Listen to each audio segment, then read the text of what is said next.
Hi, I'm your host, Prateek Panda, and you're listening to Impulse, the influencer marketing podcast by Phyllo. Here, we talk to the best and brightest in influencer marketing to help answer all your questions, from finding the right influencers to making sure you have the best influencer marketing strategy. So let's get started.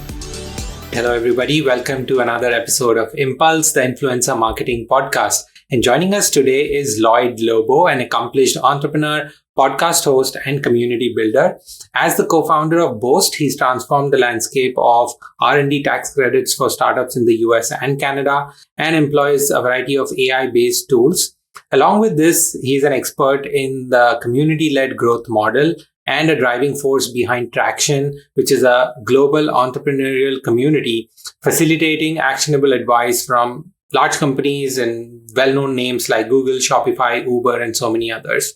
Lloyd's expertise stems from his hands-on experience in startups, but he has an interesting journey. He's bootstrapped his last startup to 8-figure revenues before raising a $100 million fund. I'm looking forward to this conversation, and I'm very excited to have you on board, Lloyd. Thank you so much. I appreciate your kind words. That's quite an intro. All right, cool. So what we do is, I'm going to start straight off the bat and, we'll start with something controversial, right? So I ask this to all my guests, and what is one controversial hot take on influencer marketing that you believe in that maybe not everybody agrees to? So marketing in 2023 is taking a bloodbath, right? CPMs are up, Facebook, Google, TikTok. Generative AI has created a sea of sameness. And what that means is after the initial rush, the head rush of generative AI has waned off, people who are copy pasting, you can just tell. So the other things that are happening are Google is going to kill third-party data. The largest segment of growth that's happening in the whole social space is micro-influencers. People are not listening to brands anymore because I think people who behave in businesses are still the people who are behaving a certain way personally. Ask yourself this. Do you follow more brands on social personally for personal content consumption? Or you do follow more people? You consume more content from people. I follow zero brands, to be honest. And I think that's the reality, right? And even as marketers, that's the part we need to think thoroughly as we plan about our campaigns as well, right? Yeah, but please go on. Yeah, you're absolutely right there. And so what I'm getting at is there's a few trends that will drive the future of marketing and business. One is third-party data is going away. Generative AI is creating a sea of sameness. Micro-influencers on a rise, 10 to 100,000 follower people creating content. Short-form content has more engagement and consumption than any other form of content, right? Even on YouTube. TikTok created this trend and that is exploding. And the last one is communities. And community, to me, is what brings the whole creator economy together. Because ask yourself this, if people are listening to you and following you, you have an audience. You talk, they listen one way. Yeah, there's some commenting going on and you comment, but it's mostly one way, right? You talk, they listen. If as an influencer or a creator, something happens to you, that is gone. If you can't create content tomorrow, that is gone. How do you turn that audience into a sustainable, lifelong business, right? How do you go from an audience to a cult brand? You have to build a community. And that's how I see. And that is, I don't know if it's a controversial take or it's a contrarian view, but in life in general, you win by being contrarian and right. And if you look at the journey, and this is a very maybe powerful thing I'm going to say, and I might get laughed at, but the journey of everyone from Christ to CrossFit has this similar path. Audience, you have something to say. People buy your product, they listen to you, you have an audience. You bring the audience together to interact with one another, you have a community. The community comes together to create impact, you have a movement. And when the movement has undying faith in its purpose through rituals and beliefs, it becomes a religion or a cult. Now ask yourself this, think every religion or cult-like brand has started that way and followed that path. Audience, community, movement, cult. Perfect example. Let's break down Mr. Beast, right?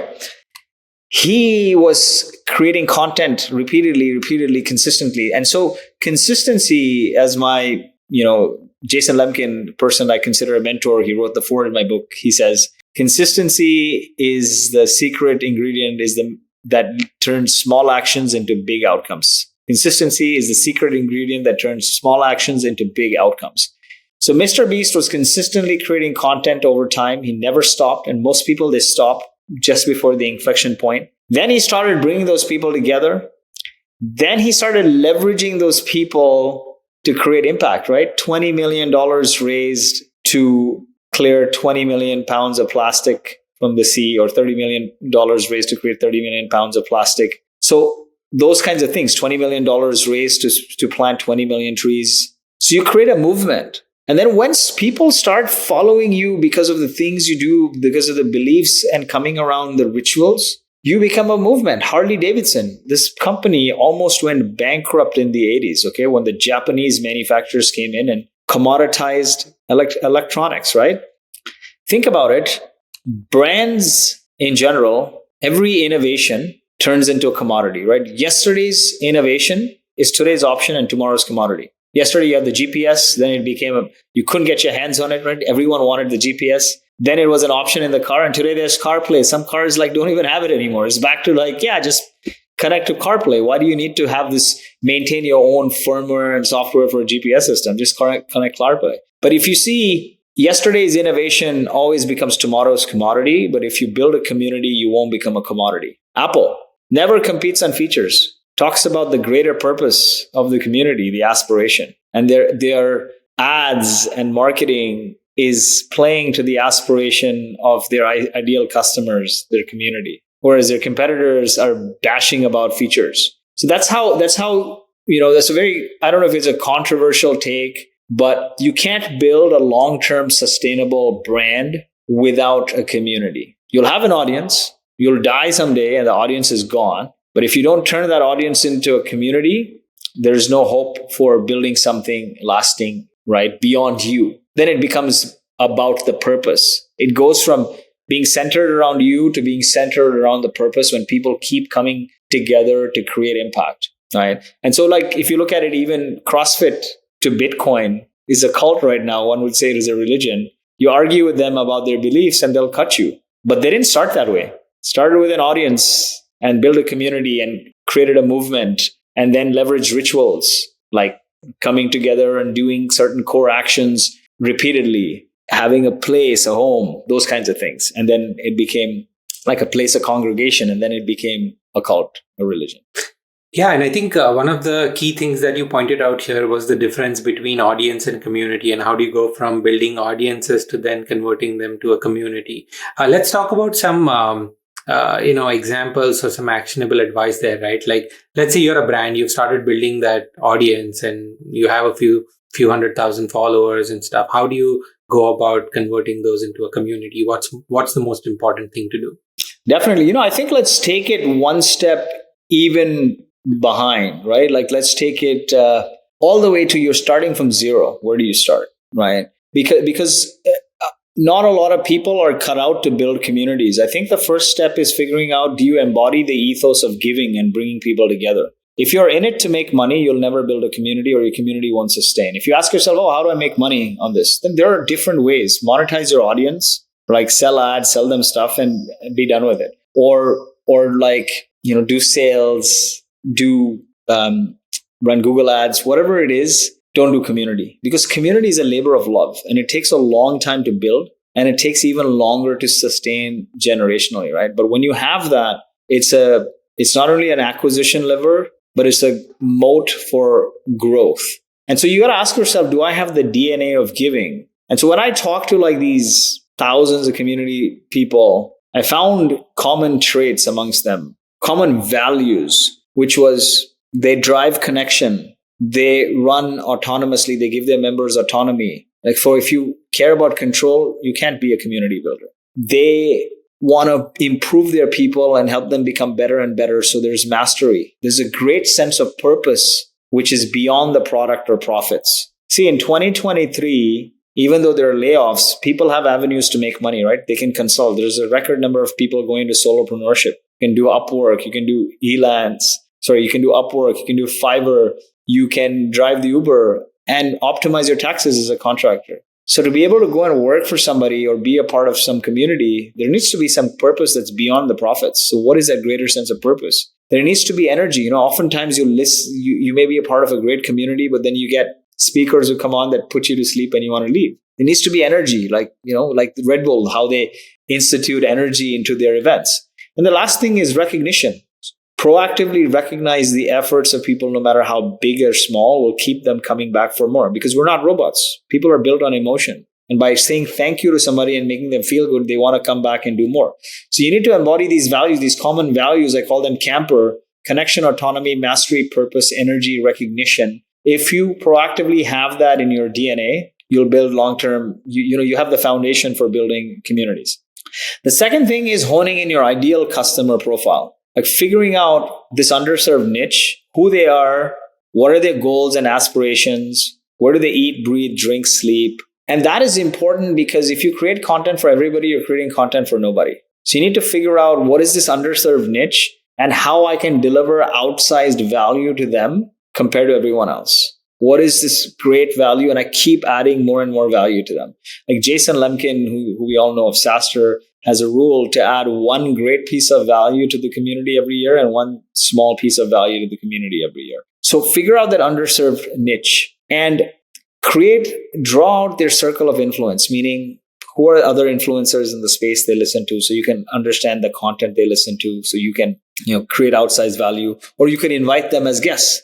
Who are the people they buy service from? So what are the tools they buy? Like, who do they fund basically? What are the tools and services they buy? And you can leverage that to build a list of partners that you can co-promote and co-market with, have as sponsors. And where do they frequent? Like where do they hang out? What blogs, magazines, etc. they read? So you can distribute your content there. For example, if they follow certain journalists and if you're hosting events, you can invite those journalists, etc. So now you've built the circle of influence around your ICP. Now you have these like burning questions you would create for this ICP, right? Like say if you had to write an ebook on the ultimate guide to XYZ, or like the ultimate roadmap to some aspiration, what would that be? Customers want an outcome. They don't want software. They don't want technology. They care about the outcomes for them, right? Like anything in product marketing, there's this graphic where they show Mario, he eats a mushroom and he turns into Super Mario. Have you ever seen that?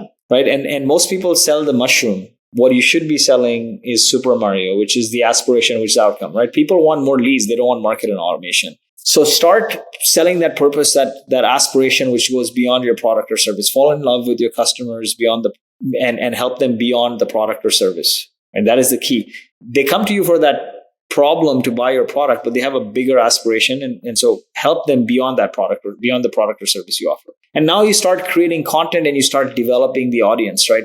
Consistently, whether, simple ways are, we do this video. You can post the video on YouTube, the audio on podcast channels, which you're doing, turn it into shorts. And now you have the shorts for 3-4 different content channels like YouTube Shorts, Insta, TikTok. Take the text, put it on LinkedIn very descriptively, like with your perspective. Don't put like third-party links in the LinkedIn feed. Break down what you learned. 10 things I learned from a conversation on Community with Lloyd, right? 10 controversial things or whatever. Post that. Then create a Substack so you can have a weekly newsletter, and maybe create a course on Maven or something. So now you have one piece of content. Like once you have like 50 pieces of content, like I had 7 years of traction content to go by to write this book, right? And then I reference different things. So you create ebooks and things like that. So one piece of content turns into multiple forms of content. And you may have something like, daily posts on social, weekly newsletter, every other week podcast.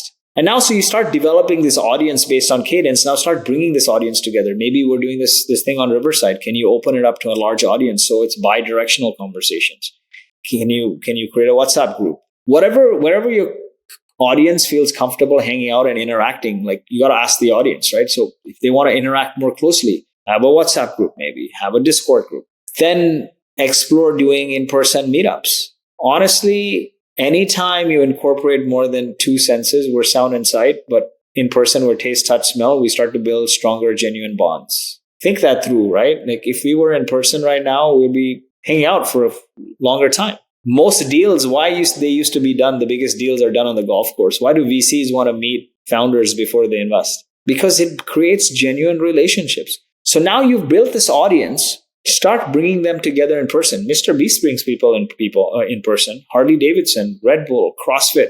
Find an iconic brand that hasn't congregated in person before they became an iconic brand. It's very rare, right? Nike has running clubs. Tesla fanatics get together, right? And so start bringing these people together, first online by opening it up, and then take it offline. And so your cadence would go from like, oh, daily chats are happening, weekly newsletter is happening. Every other week you have a podcast. Once a month or every other week you have a meetup. You can find super fans in your community and empower them to organically host these meetups. And meetups don't have to be a 1,000-person traction conference or a 10,000-person SaaStr conference. Meetups can be literally pizza nights. That's how traction started. Actually, when we started Boast, we couldn't get customers, and because we're selling R&D tax credits, right? Globally, hundreds of billions given in R&D tax credits and innovation funding by governments. But it's a broken application process that's prone to frustrating audits and takes a long time to get the money. The problem is when we started calling people, nobody would really talk to us. It was hard to cold call and sell because you got two guys sitting in a bedroom in an apartment calling when the service is offered by Big Four accounting firms. And no serious company will give you their technical financial data when you don't have any social proof. And so the larger the company we called, the more inaccessible they were. And so this is a framework here, is how do you figure your audience? The ICP one is based on your, of course, passions, right? Because when passion meets profession, you become Michael Jackson.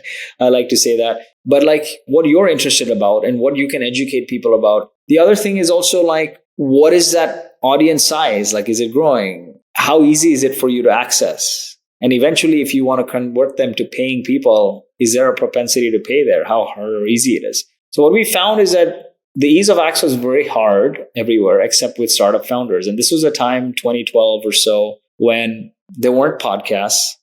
LinkedIn wasn't buzzing. Everything was third-party blogs. And all the conversations online were platitudes from CEOs, high-level stuff. So nobody was talking about like, how do you get your first customers? How do you hire your first employee? How do you raise from angels? How do you run a specific marketing campaign? Or how do you validate a specific channel to drive growth? How do you do PL? Nobody was talking about these things. And so we said, how did we realize nobody was talking about these things? We went and understood the ICP. We not only talked to the ICP, we were our ICP, right? We were also founders. So we started going out in the community and going to every single community event. We participated in hackathons and we realized, man, none of this content is relevant to help us build our business. So we're going to have to seek external advice. And as a function of doing that, why not just take the advice for us? We'll just open it up too. So now our emails started going out to founders saying, hey, founder, we're inviting influencer X to talk about topic Y, and we have 10 seats. There's going to be pizza. Would you be able to make it? And of course they would come. It went from saying, buy my stuff to come here. The purpose of the company went from automating tax credits to helping innovators change the world. And I wrote a post about this on Bloomberg. Every dollar spent in innovation returns 20 to the economy. Vaccines, robots, clean drinking water is a function of innovation. Yet in the last 15 years, more than 50% of the Fortune 500 companies have evaporated, and 99% of the innovations die on the vine because most innovators don't have the know-how and the funding to make it happen. Even if they have the funding, they don't have the know-how. So then we went from being an R&D tax credit company to evolve into being an R&D intelligence company, right? And so through the products we built was first automating tax credits. So think about it, not in love with the solution. If we were loving the solution, we'd just do more and more types of tax credits. We'd love with the aspiration. Founders or innovators why do they want money? To grow their business. Why do they want to grow their business? To create some downstream impact. So that became a purpose, enabling innovators to change the world. We became an intelligence company more than a funding company, right? So first was automating tax credits. Then we raised $100 million fund to lend them money because the government would take a long time to pay them that money. Now we're like, now that you have this money, we'll give you the insights on which projects to invest in, who you should hire, so you can innovate faster, better. And that becomes the journey. And in the future, more will come as long as we're serving that path of helping innovators become successful. And that was so we started doing these meetups.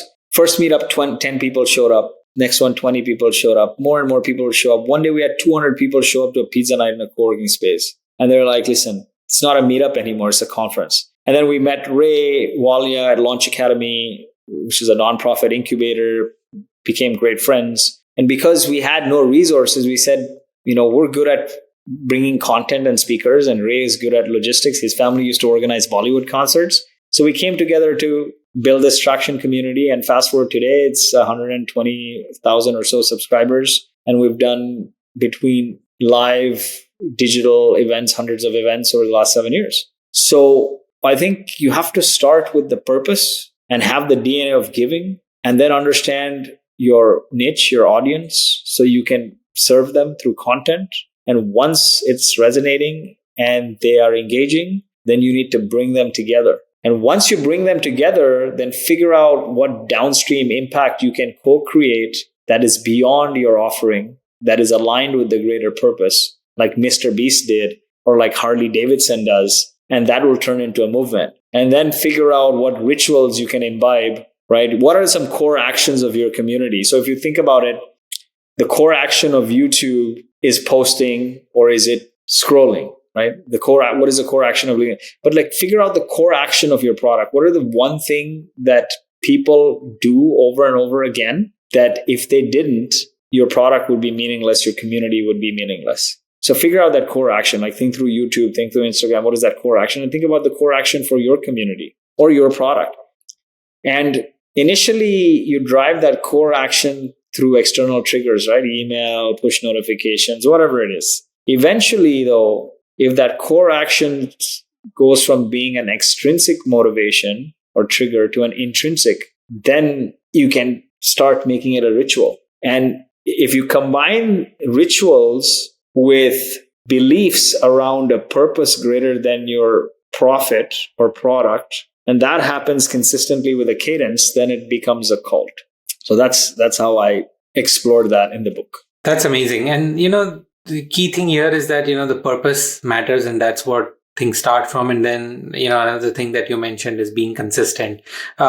You've talked about this before as well. And, staying on this path is also a difficult path. There are tough days, there are difficult times.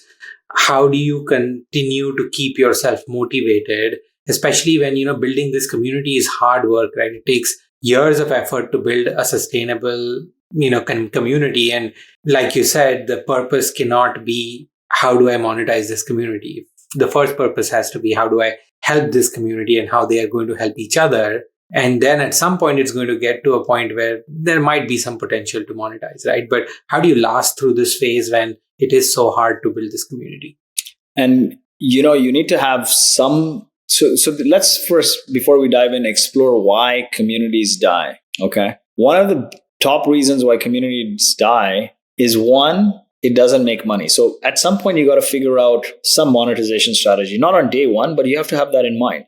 That monetization strategy doesn't have to be, I'm going to sort of choke everyone by the neck and ask them to buy. You can have sponsors. Or if you have a product and build a community of purpose, or rather a community of practice around the purpose of your product, or maybe a community of product around your features, or a community of play like, Harley Davidson, hanging out and fun, whatever it is, you can monetize that because it's a community that eventually serves your company, right? So like Boast, whether directly through the people who would come to our events or through the partners, because we had this fun, follow, frequent, right? Where partners would also come to events and those partners would refer as business. So we got business from it. But if you're not getting business from it, then you got to figure out, can I sell memberships? Can I sell sponsorships? Those things eventually, because otherwise it's hard to sustain. You need to figure out how to make money. The other thing is lack of alignment on values between the core people running the community, right? You can't control a community. You need to give it autonomy. You need to keep adding more value into the community. What happens is when there's a conflict of values,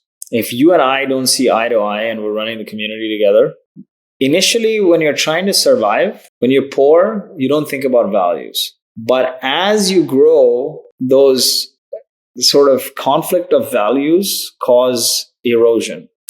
And the other thing there tied to values is if your values are not aligning with your behaviors, your community members will see. If you say you care about purpose, but your actions are all about money, they'll see and they'll wither away, right? We've seen great communities like Startup Weekend. I don't know if you heard about Startup Weekend, but one of the largest organizations in the world where people would come on a Friday and over 3 days meet new co-founders and build a startup. Like I did a lot of work there, volunteering, but they got acquired. And then the number of events they did just died down because people didn't want to volunteer anymore because they felt there was a loss in purpose. So being consistent and consistently showing up are some reasons why your community will last, right? Figure out how do I keep adding more value? Figure out alignment around the purpose and your values in terms of how you behave and match. Be consistent. And if you do those things, you'll also make money and figure out a monetization strategy for the community or else it dies. Now, how do you stay motivated through these ups and downs? Is I truly believe that in community-led businesses, it's the people that carry you. You know, there's recently a lot of talk around blue zones. Have you heard of that? Where there's these 4 or 5 towns where people live to 100 functionally, not like, can't move and like crippled and yeah, there's no point. I keep telling this to a lot of my friends also. There's no point living till 80 or 100 if your body doesn't function, right? Exactly, right? You'll see people who can't, like, they're like, I wouldn't say crippled, but like their body doesn't function. And it's not about longevity if you have no functionality, right?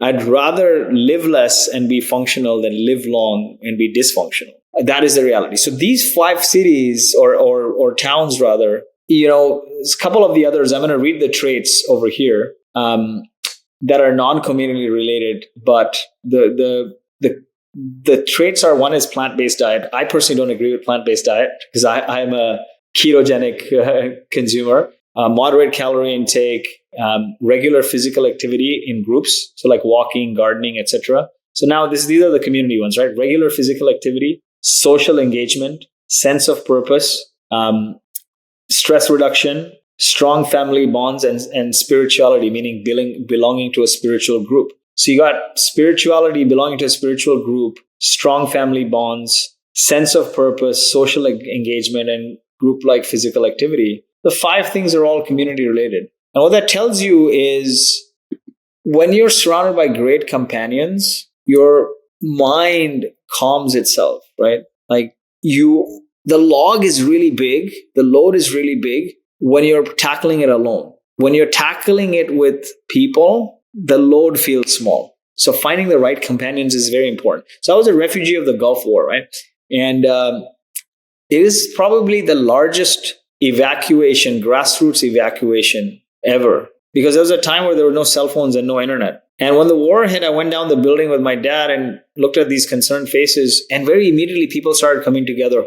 All guard the building from 8 to 12. And you guard the building from 12 to 4. And somebody's like, I'm going to organize food and supplies. You really come together. And the word of mouth spread from building to building, turned into a coordinated movement with embassies and governments, and evacuated the people to safety. And they made a Bollywood movie on this airlift, right? I lived that experience. And that was my first experience with entrepreneurship, because entrepreneurship is what? Taking an idea to execution and fruition while dealing with extreme risk and uncertainty. And this is also my first experience with community, because it was a grassroots community-led movement that evacuated people to safety. Through that experience, when we were leaving Kuwait and going in this refugee bus from Kuwait to Baghdad to Jordan on this highway of death, buses were bombed, etc. Currencies were invalid. You weren't sure what you're going to do. Like, you're displaced, right? And as I looked around this refugee bus, instead of seeing concerned faces, people were singing and playing the guitar and laughing along the way. And I realized that day that, we always say it's about the destination or it's about the journey. What is it? Like, it's the journey, not the destination. It's the destination, not the journey. It's neither, man. Life and business is not about the destination or the journey. It's the companions that matter the most. People build companies, people build communities, people build cultures.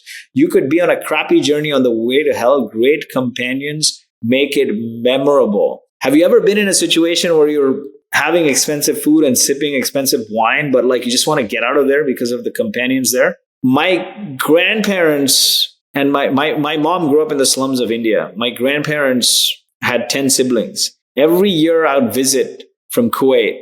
There's no bathroom, so you got to go through this common bathroom, and it's nasty. So I had to go in the bushes because I could never stomach myself there. But still, I loved that experience because, puddles would turn into ponds during the monsoon and would swim in there. Watching TV was a communal thing. We'd play together, and I never wanted to leave, right? Whereas I've been in some of the best events and I felt suffocated because there's not that communal vibe. So the point being, you feel out of place. And the point being is your companions matter the most. Your well-being depends on it. So curate the right companions. And when you're building a community-led business, if you have the right companions, it's easier to get through difficult times is what I found. And I've had many tough parts in our journey, right? I mean, you talk about experiencing the slums of India or experiencing the Gulf War. But once we started Boast, there was lots of ups and downs. And, prior to Boast, I've only ever worked at failed startups. But always having this circle of people made me feel like I could sail through anything. And funnily, the time where I hit rock bottom in life and got depressed was when I left the day-to-day at Boast. We sold half the company to growth equity, transitioned out of the company, and I felt I lost my identity, man. Because I was the face of this company and I felt I lost my tribe. I ended up literally depressed. And I frantically started calling people, friends from everywhere, because I'd come into some money and I'll meet you here, let's go and party. And, come to San Francisco or meet me in Miami or let's go to Puerto Rico, right? During that journey, I went to France and I went to Italy and I went to Barcelona and I went everywhere. Come to Dominican Republic is one day I think we were in Miami and we didn't like Miami. We went to Dominican the next day, then went to Austin. That's how crazy I got. And I got so crazy depressed that I was at a conference in Romania. And after the conference, they had a speaker retreat and we're in the middle of, the boonies, 4 or 5 hours from the Bucharest airport. And at 2 a.m, I'm frantically calling an Uber. And the people around me are like, what are you doing? Right? Hang out in the pool. It's 2 a.m. What are you doing? I'm like, no, hold on. I couldn't get an Uber for half an hour. Finally, an Uber shows up. I tell the Uber to pause. I go up, bring my bags. And I said, hold on. I booked my flight to Costa Rica. And I tell them, guys, I'm leaving to Costa Rica. They're like, what? I'm like, yeah, I have a 6:30 flight to Costa Rica because I had some friends who had messaged me earlier, said, come to Costa Rica. That's how crazy I got because I felt I lost my tribe. That was the thing. And one day I was sitting in the room and my wife looks at me and she's like, look at you. You've gotten out of shape, you're overweight. If something happens to you, you're not going to get a third chance. What happened was after we did the funding round, I got COVID and I was hospitalized. And life was chaotic since then. Went through a chaotic year of adding lots of people in the company and then leaving the company's day to day. And leading up to that incident, I'd never spent any time with the family. So my wife's like, if something happens to you, your kids won't even probably remember you. So make a change, right? Or else we're going to be left holding the bag. And that day, actually, I dusted the clothes off my Peloton bike and I hopped on the Peloton. And incidentally, the instructor who was there, she was coming off maternity leave and she brought her vulnerable self. And that's what community is all about, bringing your vulnerable self so you can connect with one another. And she said, I don't feel as strong and, I feel weak and I haven't ridden in a while. And then she yelled out, self-pity is toxic. One crank, one shift, one rider on the block. I can, with Eye of the Tiger playing. I felt so jolted that one ride turned into 2, turned into several. And Peloton was a perfect example of connection, autonomy, mastery, purpose, energy, and recognition, imbibing all together. And then my journey to transformation started where now I wake up every morning and I think something good that happened the night before because my wife said the glass is always half full. You can do anything. Why are you moping for what you don't have? Then I bang out 50 push-ups to the Eye of the Tiger and ride the Peloton. But that Peloton journey, right? That Peloton community saved me. So my whole life, what I've had is some community to rely on. And the only time I got depressed and hit rock bottom was when I felt I lost this tribe. And that's why I actually wrote the book is I felt the world needed to know beyond the product and the technology. People build companies, people build communities, people build cultures. People is what drive the world. And in the sea of technology and in the sea of sameness with generative AI, we're going to lose the people-to-people connection.